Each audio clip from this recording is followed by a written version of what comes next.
இன்றைக்கி வந்து கோலா உருண்டை எப்படி பண்ணலான்னு பார்க்க போகிறோம். அதுக்கு வந்து நான் 2 மூடி அளவுக்கு தேங்காய் திருவி வச்சுருக்கேன், 2 ஸ்பூன் சோம்பு வச்சுருக்கேன், 2 பூண்டு பல் வந்து பெரிய பல் திருவி வச்சுருக்கேன், 6 பட்டை மிளகாய் எடுத்துக்கிட்டேன், ஒரு 1/4 கிலோ அளவுக்கு சின்ன வெங்காயம், அதோட வந்து ஒரு 6-7 துண்டு இஞ்சி கட் பண்ணி வச்சுருக்கேன்.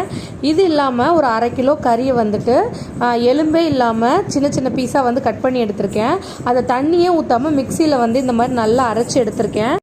அதுக்கப்புறம் வந்து தேங்காய், சின்ன வெங்காயம் எல்லாத்தையுமே வந்து தண்ணியே ஊற்றாமல் மிக்சியில் அரைச்சி எடுத்துக்கோங்க. நீங்கள் சின்ன வெங்காயம் வச்சுருக்கிறதுனால தண்ணி ஊற்ற வேணாம்.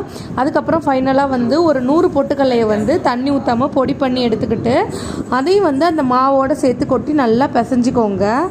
நீங்கள் எதை அரைக்கிறதுக்கும் தண்ணியை ஊற்றக்கூடாது. கொஞ்சம் தண்ணி ஊற்றினாலும் உங்களுக்கு கோலா உருண்டை வந்து உருண்டையாக வராது, நீத்துட்டு போயிடும், எண்ணெய் குடிக்க ஆரம்பிச்சிடும். ஸோ இது எல்லாத்தையும் ஊற்றி நல்லா வந்து பிசைஞ்சிட்டு உருண்டையாக உருட்டி வச்சு மீடியம் ஃப்ளேமில் வந்து எண்ணெயில் போட்டு பொரித்து எடுத்திங்கன்னா சூப்பரான